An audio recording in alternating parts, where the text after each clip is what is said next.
자, 질투하는 하나님, 하나님은 질투하신다라는 말씀이 있죠. 예, 하나님은 질투하시는 분입니다. 왜요? 그 목적이 뭐예요? 하나님은 우리의 하나님이 되기를 원하셔서 그러는 겁니다. 그러면 왜 하나님은 우리의 하나님을 되길 원하세요? 뭐 하나님이 나 너희 없으면 안 돼. 너희가 꼭 필요해. 이래서 그러실까요? 아닙니다. 하나님이 우리의 하나님이 되기를 원하시는 이유는 하나님이 우리의 하나님이 돼야 돼요.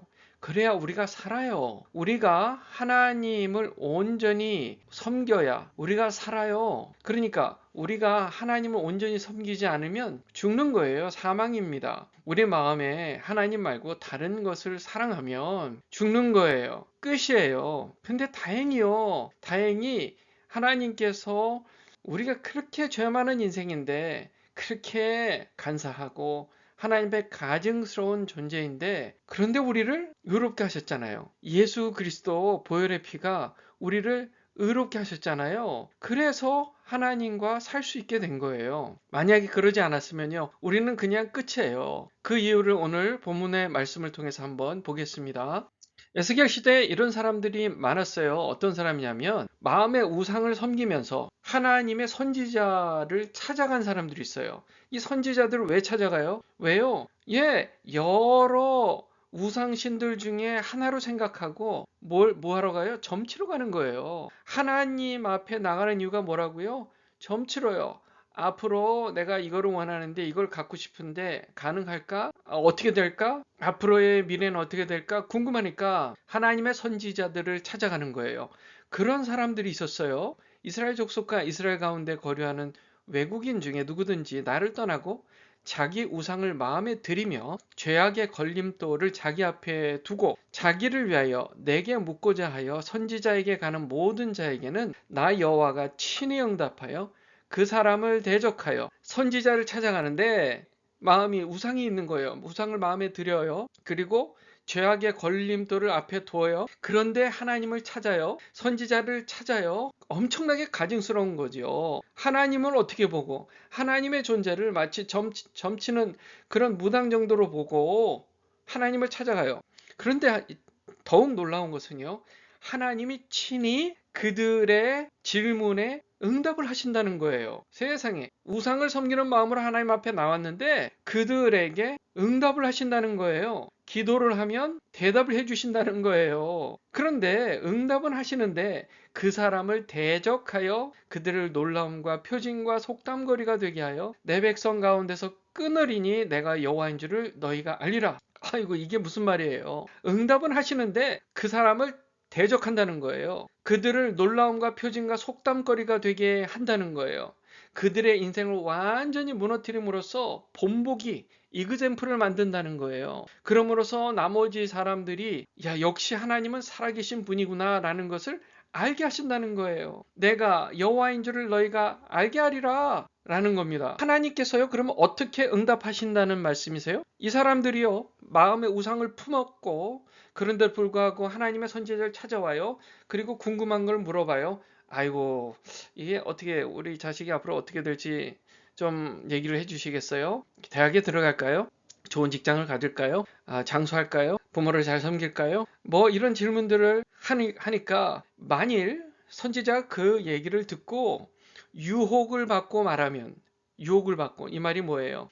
그 물어보러 온 사람이 뭔가를 가져와서 주기도 하고 그 사람을 선지자라고 대접하고 그래서 물어봐요. 잘 될까요? 못 될까요? 물어보니까 처음에는 우리 여호와 하나님은 그런 미신이 아닙니다. 라고 하다가 자꾸 물어보는 거예요. 사람들이. 제가 이거 선물로 가져왔습니다. 하고 돈다발 가져와요. 선지자니까. 그러니까 그 유혹을 받고 말을 합니다.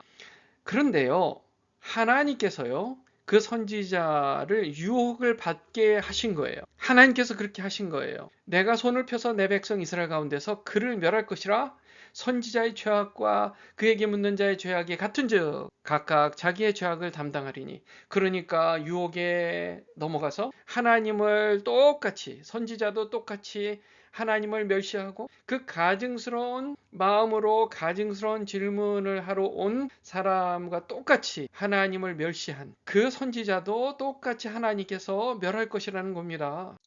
그 이유가 뭐예요? 이는 이스라엘 족속이 다시는 미혹되어 나를 떠나지 아니하게 하며 일벌백계 하신다는 거예요. 본보기로 보여주신다는 거예요. 하나님의 살아계심을 보여주심으로써 나는 너희들이 믿는 미신들, 우상신들과 전혀 다른 이 우주 만물을 창조한 창조자 여호와 하나님이다. 너희 인생들도 내가 계획해서, 내가 준비해서, 내가 창조했고 앞으로의 인생도 내가 이끌어가는 거야. 내가 바로 주관자야. 라는 것을 알려주신다는 거예요. 그렇게 함으로써 나머지 사람들이 더 이상 미혹되지 않고 하나님을 떠나지 않게 하신다는 겁니다. 모든 죄로 스스로 더럽히지 아니하게 하신다는 겁니다. 그들을 내 백성으로 삼으시겠다는 겁니다. 나는 그들의 하나님이 되려 함이라 주 여호와의 말씀이니라. 아멘. 그러니까 하나님이 우리의 하나님이 되려 하신다는 게 얼마나 감사한 일이에요. 우리를 버리지 아니하시고 예수 십자가 보혈의 능력으로 우리를 구원하심으로써 그 주님 예수 그리스도를 믿은 우리가 하나님을 하나님으로 섬기게 하고 하나님의 우리의 하나님이 되심으로써 우리가 영원히 하나님과 살 수 있는 게 얼마나 감사한 일입니까? 우리가 예수 믿고 구원받았어요. 그런데 여전히 세상을 향해서 우상 섬기는 마음으로 하나님 앞에 예배하고 기도하고 때로는 그래도 응답을 받아요. 하나님께서 응답해 주세요. 그런데 여러분의 마음에 긴장해야 될 부분이 있어요. 하나님은 그것을